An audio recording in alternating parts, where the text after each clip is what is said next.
जय माता दी, जय महाकाल। शिव शक्ति मार्ग चैनल में आप सभी लोगों का स्वागत है। जो भी मेरे चैनल पे नए लोग आए हैं वो लोग मेरे चैनल को सब्सक्राइब कर दें, बेल आइकन प्रेस कर दें, जिससे जो भी मैं वीडियो डालूँ आप तक पहुंच जाएगी। वो आपकी मर्ज़ी है, सब्सक्राइब करें नहीं करें, लेकिन जो मेरी बोल रहा हूँ वो सुन लें। इसको स्किप करके ना सुने, नहीं तो कुछ समझ में नहीं आएगा आप लोगों के। ठीक है। जय माता दी, जय महाकाल। माता रानी की कृपा आपके ऊपर बनी रहे, माता रानी आपके भंडारे भरे। जय माता दी। महाकाली कौन है, इस बारे में थोड़ा बात कर लेते। महाकाली कौन है, माता का कैसा रूप है, स्वरूप है, क्या इनकी काबिलियत है। पूरा ब्रह्मांड इनका है और इनकी सत्ता से चलता है। सब कुछ तो इन्हीं की से होता है यह, लेकिन यह कोई नहीं जानता है कि ये क्या कर सकती है, क्योंकि ये काल को भी ग्रास अपने वश में करने वाली है। यही जगदम्बा है, यही दुर्गा है, जगत को चलाने वाली है। इस कलयुग में यही एक जागृत देवी है जो भक्तों की सहायता करती है, दुष्टों का नाश करती है, पापियों को दंड देती है। यही देवताओं को अमृत देने वाली है। इनका रूप तो अलग अलग है, लेकिन शक्तियाँ भी बदल जाती है। जब रूप बदलते हैं तो शक्तियाँ भी बदल जाती है, वर्ण भी बदल जाएंगे इनके, उनके गुण भी बदल जाएंगे। वह सत्य और राज्य और तम में बदल जाती है। इनकी विभिन्न रूपों में पूजा भी होती है। यही एक देवी है जो मोक्ष देने वाली है, आपको मोक्ष प्रदान करने वाली है। जो भी इनकी सेवा आराधना करते हैं उन पर यह प्रसन्न होती है, बहुत प्रसन्न होती है। और जब प्रसन्न हो जाती है तो उनके जन्म मरण के चक्कर से उनको बाहर निकाल लेती है।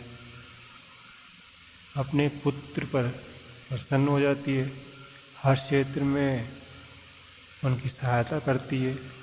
लेकिन अगर माँ काली की साधना में त्रुटि हो जाए तो उसका भुगतान भी करना पड़ता है उनको, जो कि उनका साधक ही जानता है। वही लोग जानते हैं जो उन्होंने जो साधनाएं की हैं, उन्होंने गलतियां की हैं, परेशानियां होती है उनके साथ, तो वही लोग जानते हैं इस बारे में। किसी भी प्रकार की गलती होने पर, मन में विचार साफ न होने पर या ध्यान नहीं रखने पर, साधक को हमेशा ये बात ध्यान में रखनी चाहिए कि महाकाली एक महाविद्या है, और महाविद्या में काली का प्रथम स्थान होता है। माता काली पार्वती का योग रूप है, ये तो आप सब लोगों को ध्यान ही हो। जो भी व्यक्ति माता काली की साधना आराधना करता चाहता है, हमेशा माँ के समीप रहना चाहता है,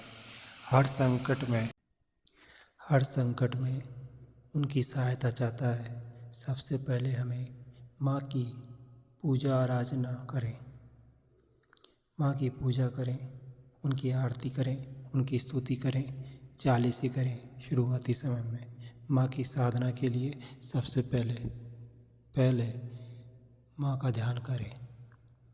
हम बात करते हैं माँ काली के ध्यान की, ठीक है। जो भी हमारे चक्रों में कुंडली नाम की एक शक्ति होती है, उसको पूरी तरह जागृत करने के लिए ध्यान का एक बड़ा रोल होता है।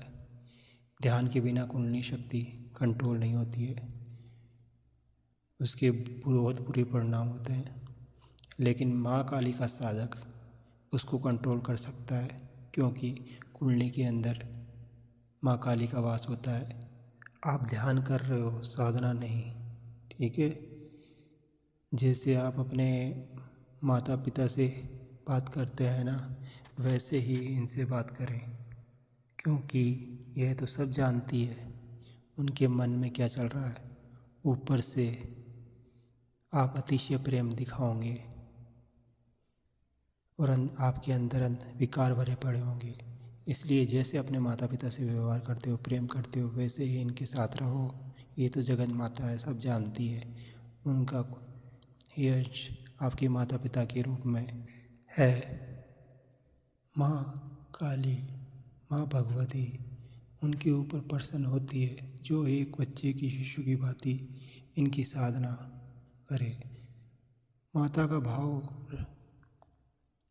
अपने मन में रखें, लेकिन शिशु की भांति।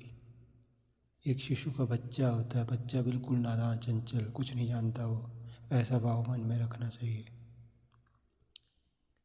तो ऐसा भाव रखोगे तो माँ को भोग कहाँ देने की आवश्यकता पड़ेगी।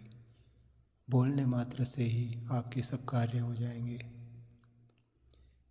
कर्मकांडों विधानों को करने की क्या जरूरत पड़ेगी आपको। वो अलग बात है कर्मकांड विधान, लेकिन उनके अंदर तो ये हो गया, उसमें भोग दो और काम कराओ। फिर क्या है, तुम अपने घर में अपने घर। लेकिन पहले पौराणिक कालों में ऐसा नहीं था। जिस समय में वो लोग साधनाएं करते थे तो वो कुछ प्राप्ति के लिए नहीं करते थे। किसी भी तरह की आवश्यकता पड़ती थी तो वो प्रार्थना मात्र से ही पूरी हो जाती थी। माँ आपके ऊपर प्रसन्न है तो वह क्यों आपसे कुछ लेगी।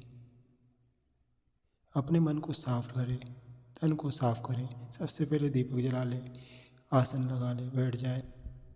अपना भाव शिशु की भांति रखें माँ के प्रति। माँ को पुकारो कि हे माँ भगवती, मेरे अंदर जो भी बुराइयाँ हैं, कमियाँ हैं, वह मैं तो नहीं जानता, क्योंकि मुझे तो सब अच्छा लगता है और मैं ऐसे समय में बुरी परिस्थितियों में रहा हूँ कि मुझे आनंद आता है। ऐसे लोगों के बीच रहा हूँ, साथ रहा हूँ, ऐसे में ही मुझे आनंद आता है। मुझे प्रसन्न करने का तरीका भी नहीं आता तुझे। मैं नहीं जानता कि तू कैसे प्रसन्न होगी, लेकिन आज तेरी गोद में बैठना चाहता हूँ। अपने बच्चों की पुकार सुन, मैं तेरी गोद में बैठना चाहता हूँ। जब आप माँ से प्रार्थना करेंगे तो प्रार्थना मन हृदय से करनी है, ऊपरी दिखावा ना करें। पहले ही बोल रहा हूँ, जब आप प्रार्थना करेंगे तो आपका शरीर बताएगा माता उपस्थित हो गई है, हो चुकी है। कोई ज़रूरी नहीं कि माता को मंत्रों के माध्यम से बुलाया जाए। वो माँ है हमारी, पुत्र की पुकार पर दौड़ी चली आती है। यह एक हकीकत है कि पुत्र ने पुकारा, माँ चली आई। आनंद के लिए इनको चुटकुलों में डाल दिया गया, कविताओं में डाल दिया गया। उनको सुनने से क्या माँ का आह्वान होगा। माँ को हृदय से पुकार लगाओ। आप जब तक इस महत्व को नहीं समझेंगे तब तक क्या वो सुनेगी आपकी पुकार को। क्यों हम आपसे दूर हैं भगवती। हमें तेरी ऊर्जा को नहीं देखना है, तेरी गोद में बैठना है। अपनी धारणा शक्ति को प्रबल बनाए। माँ ने यहाँ इस जग के अंदर सब चीज़ों का इंतजाम कर रखा है। इन सब चीज़ों को आप समझेंगे ना, तब ही माँ को स्वरूप को समझ पाएंगे। माँ ने सब चीज़ों की व्यवस्था कर रखी है।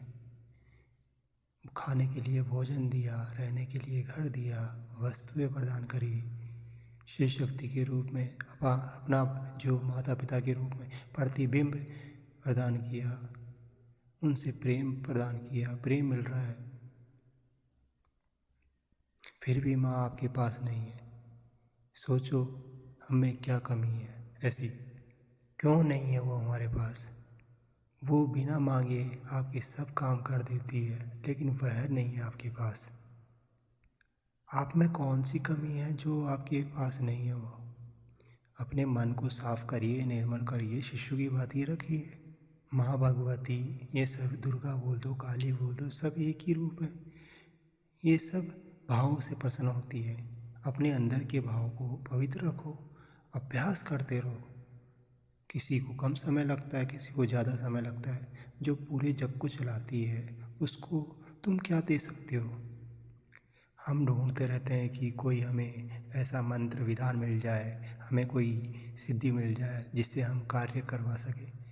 इन सब को छोड़कर जो भी पूरे संसार को चलाने वाली है वो ही अपना बना लो, उसी को बना लो अपना। माँ भगवती स्वयं खुद आ जाएगी, तो कोई विधानों की आवश्यकता नहीं पड़ेगी। शुरुआती दौर में ध्यान के लिए माँ से प्रार्थना करें, हृदय से निकलनी चाहिए प्रार्थना।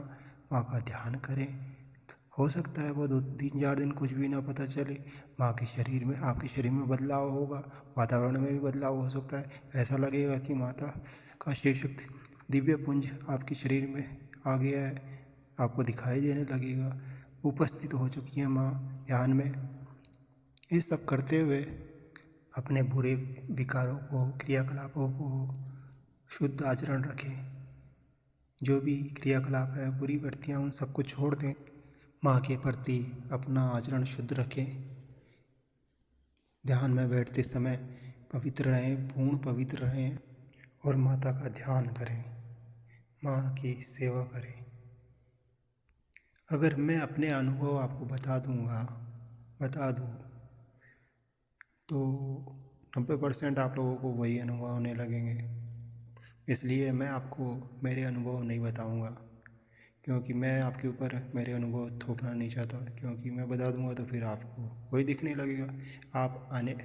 आपको क्या अनुभव होते हैं वो शेयर करिए। माँ का ध्यान करो, सिर्फ आप उनकी साधना नहीं कर रहे हो, ये ध्यान रखना। साधना करनी है तो किसी योग्य गुरु शरण में ही करें। तो जय माता दी, जय महाकाल, जय गुरुदेव।